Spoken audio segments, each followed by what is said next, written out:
that our right to bear arms would be challenged in a North American court. So this is just an example of what's happening and what's being proposed. We want to keep our trial by jury system. We want to keep our right to keep and bear arms. We want a system where we have a Supreme Court and not have a tribunal that will be superior to the Supreme Court.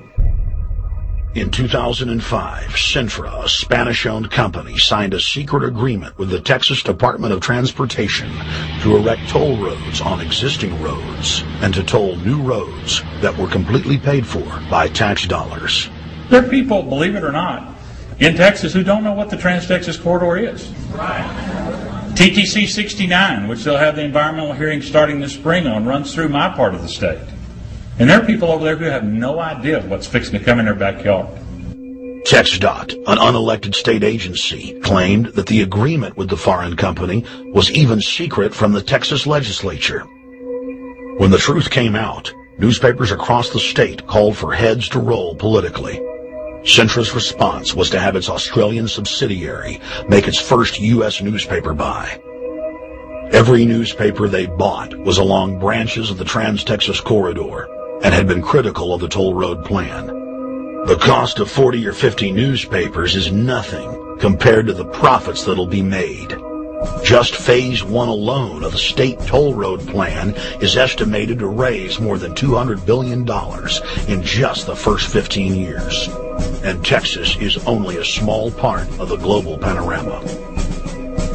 A combine of transnational companies is aggressively consolidating public finance infrastructure worldwide. And the same interests are erecting a world government according to their rules. A literal wonderland of corporate corruption, where governments simply act as vacuum cleaners, sucking up the wealth and resources of the middle class and transferring it to offshore bank accounts, leaving behind a cultural and economic wasteland of easily managed slaves. The whole purpose about the North American Free Trade Agreement is not about trade, it's about control. Control of people. Cass is even worse. Control of people. It's not about trade, it's subsidized trade with taxpayers' funds. This thing started here. Right. And to save this country, we kill this damn thing here. To stop it here in Texas, we stop the new world order right here in Texas. Polls consistently show that over 90% of the people are against the NAFTA highway systems and its toll roads. As the people learned of the threat, they got angry and took action. Our ranch is part of the original Spanish land grant, and I would love to not have to give it back to Spain.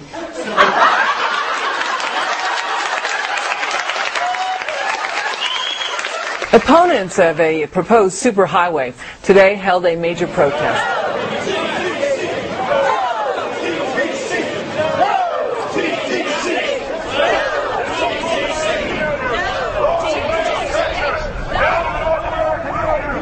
A majority of Texas counties have voted to resist the plan for a North American Union and have vowed to block the construction of its infrastructure.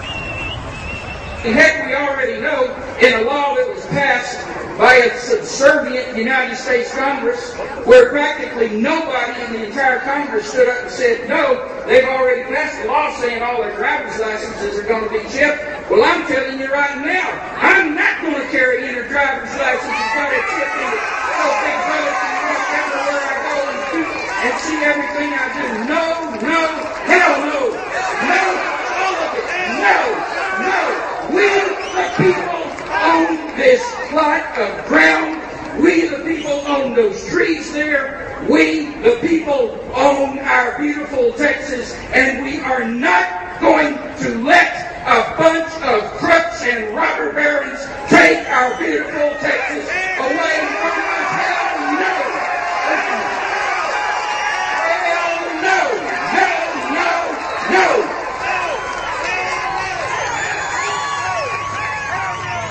RFID tracker chips embedded in state inspection stickers and toll tags are already being used to track the population.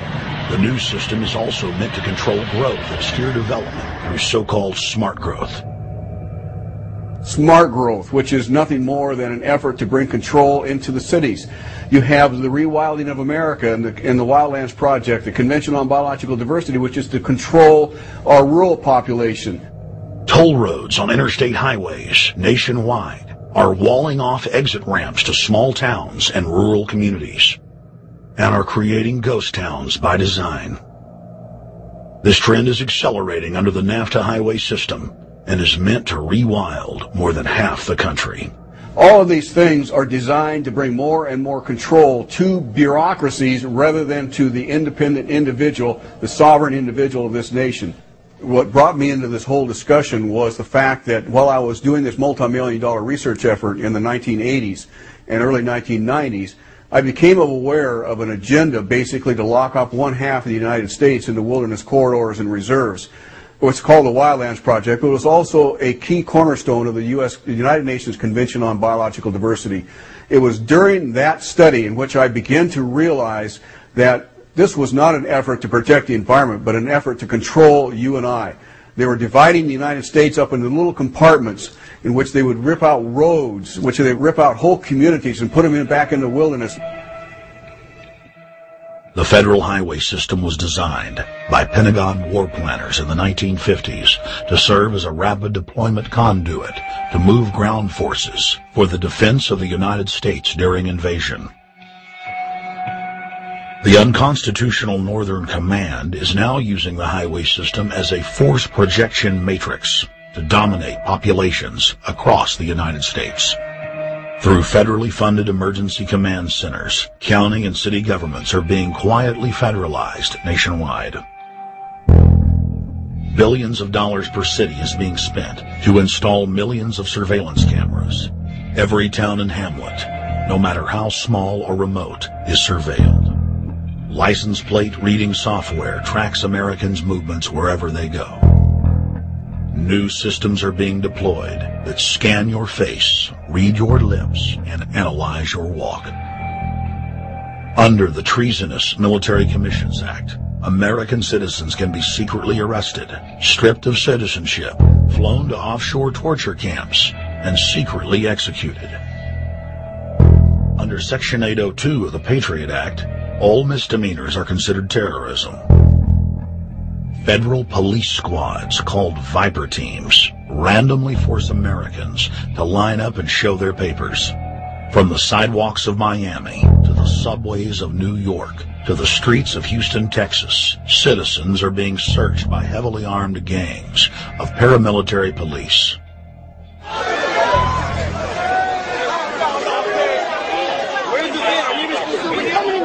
Come on, guys, come in. Yo, can you get that camera off of us, sir? Sir, can you get that camera? United States, first of all. Right, but you can get that camera. I'm saying get the camera out of my face. That's what I'm saying. You're on the streets of New York. So what does that mean? I'm saying get that camera out of my face. That's what I'm saying. It's a free country. Fuck wrong with you? It's a free country.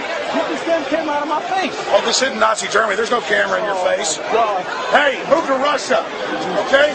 Yo, Sarge. We can have cameras on the streets. I said get it out of my face. Your guy starts cussing at us. I said get it out of my face. That's what I'm saying. It was never in your face.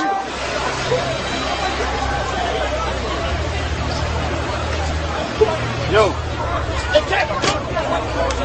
Long before 9/11, the Pentagon was aggressively violating the federal law that bars the military from policing the American people.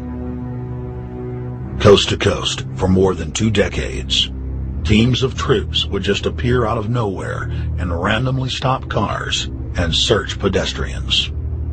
The acclamation accelerated with regular Army searching bags at the Super Bowl and the Kentucky Derby, as well as other high-profile events. Then President Bush signed a Defense Authorization Act, which radically increased the funding for the already bloated shadow government. In the act, the executive branch formally announced that it was preparing for domestic insurrection and went on to preemptively strip the state governors and legislatures of their powers. The federal government is openly announcing that it is the only authority as it treats the people and the states as enemies.